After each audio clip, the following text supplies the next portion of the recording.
오늘 함께 나눌 말씀 학개 1장 8절 말씀이에요. 함께 읽겠습니다. 너희는 산에 올라가서 나무를 가져다가 성전을 건축하라. 그리하면 내가 그것으로 말미암아 기뻐하고 또 영광을 얻으리라. 여호와가 말하였느니라. 아멘.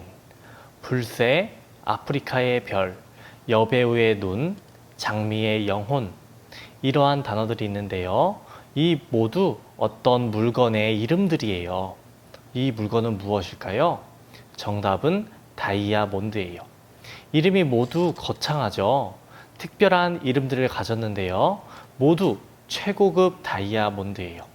적어도 수십억에서 어떤 것은 수백억의 가치를 가진 다이아몬드들이에요. 그런데 더 놀라운 것은 한 사람이 이 다이아몬드를 모두 가지고 있다는 거예요. 또 그 다이아몬드에다가 이름까지 지어줬대요. 바로 누구냐? 로렌스 그라프라는 사람이에요. 그는 도대체 어떤 사람이길래 이렇게 비싼 다이아몬드를 모두 가지고 있을까요? 그가 다이아몬드처럼 화려한 삶을 살았을 것 같지만 사실은 그렇지 않았어요. 영국 런던에서 태어난 그라프는 어린 시절 매우 가난했어요. 집이 너무 가난해서 학교를 계속 다니지 못하고 14세 때부터 일을 하기 시작했어요. 그가 처음 한 일은 작은 보석상에서 청소하는 것이었어요. 그런데 그라프는 그곳에서 작고 빛나는 보석을 본 순간 거기에 모든 마음을 빼앗기게 되었어요. 그때부터 그라프는 보석이 매우 좋아서 늘 바라보고 공부하고 관리하는 법을 익혔어요. 보석에 대한 꿈을 가지고 열심히 달려 마침내 24세에 자신의 이름으로 작은 보석상을 차리게 됐습니다. 비록 작은 보석상이었지만 진귀한 보석을 알아보는 그의 안목과 감각은 아주 뛰어났어요. 결국 보석 수집가인 브루나이 왕가의 왕비가 그의 보석에 관심을 갖게 되면서 그라프는 사람들에게 알려지게 됐습니다. 이후 세계 최고 부자들이 그의 단골 고객이 되었고 그라프의 작은 보석상은 이제 세계에서 가장 큰 다이아몬드 회사가 됐어요. 사람들은 그를 다이아몬드의 제왕이라고 불러요. 작은 가게에서 청소를 하던 소년 그라프가 어떻게 다이아몬드의 제왕이 될 수 있었을까요? 그것은 그가 다이아몬드를 좋아했기 때문일 거예요. 보석을 좋아하니까 그 보석을 생각하게 되고 그렇게 생각하는 마음이 그를 세계 최고의 다이아몬드 보석상이 되게 했다라는 거예요. 사람은 누구나 좋아하는 것이 있어요. 그리고 좋아하는 것을 생각하고 그것을 갖기 위해 모든 노력을 다합니다. 음악을 너무나 사랑하는 사람은 마치 자신이 음악을 위해 사는 것처럼 말하고 행동해요. 농구를 아주 좋아하는 사람은 농구는 곧 자신의 호흡이라고 말하기도 해요. 자기가 좋아하는 것을 자기 삶의 목표로 삼고 그것을 최우선으로 여기며 살아요. 그렇다면 하나님의 백성은 무엇을 삶의 최우선으로 생각해야 할까요? 어디에서 무엇을 하든 우리 마음에 언제나 품어야 될 삶의 목표는 무엇일까요?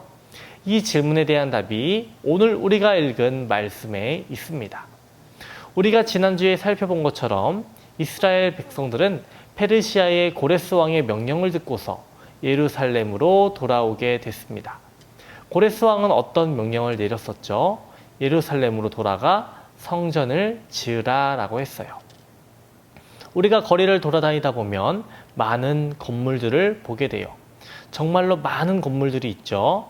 건물들 모양도 다르고 용도에 따라서 다르게 짓기도 해요. 그런데 그 많은 건물들은 어떻게 지어지는 걸까요? 누군가 짓는 거겠죠? 건물을 짓기 위해서는 많은 절차를 거쳐야 돼요. 누군가 건물을 짓기 원한다면 건물을 지을 계획을 세워야 돼요. 계획서를 작성하고 제출해야 돼요.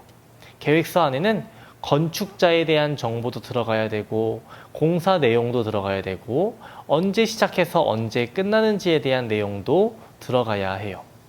오늘 우리는 이스라엘 백성들이 예루살렘으로 돌아와서 예루살렘 성전을 지은 내용에 대해서 살펴볼 건데요. 우리 예루살렘 성전 시공 계획서라는 것을 보겠습니다.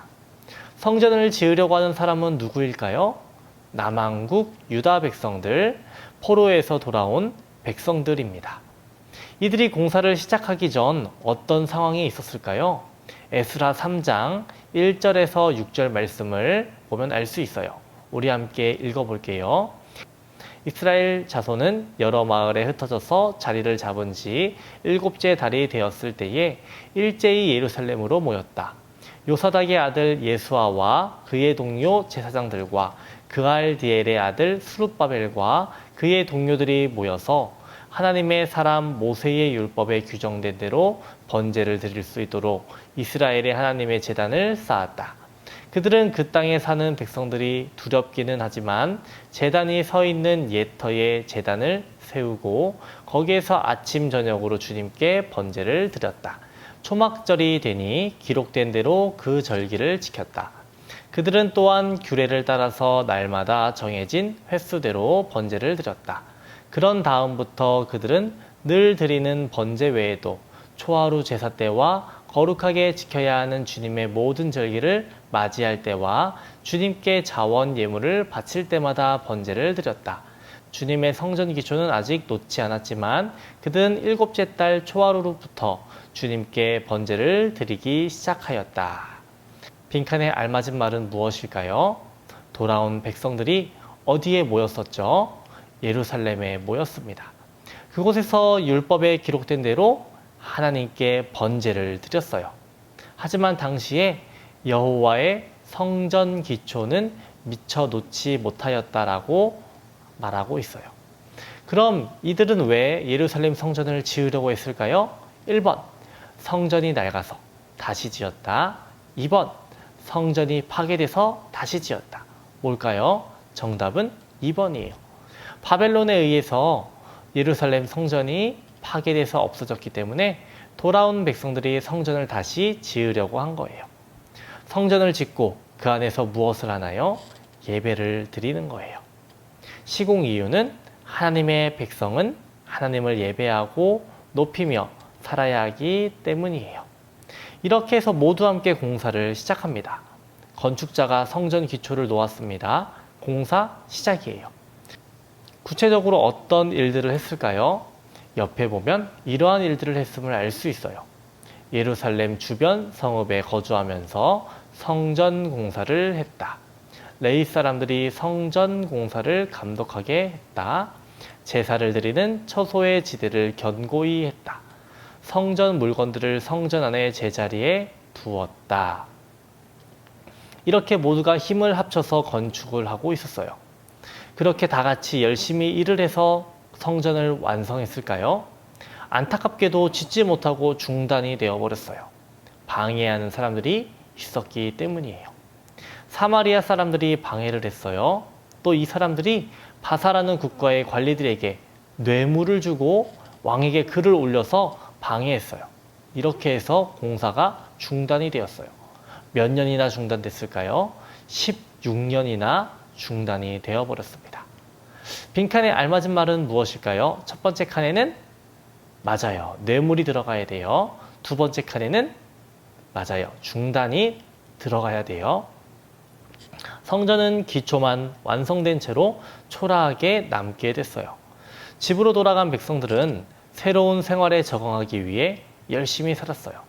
가족이 살 집을 지어 멋지고 화려하게 꾸몄어요.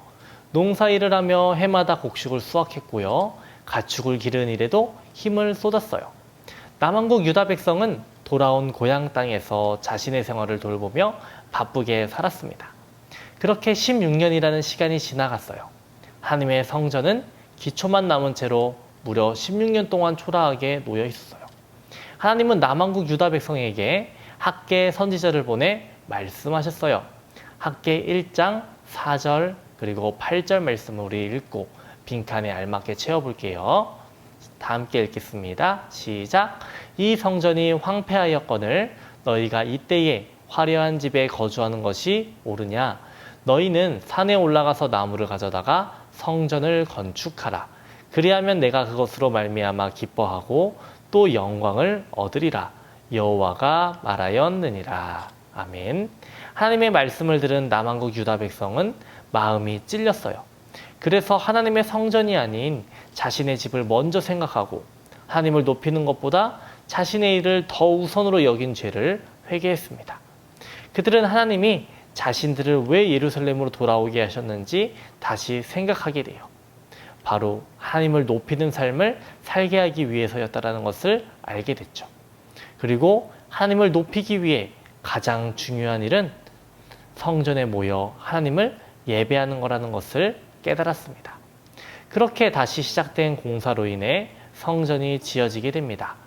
하나님은 왜 성전을 지으라고 하셨을까요?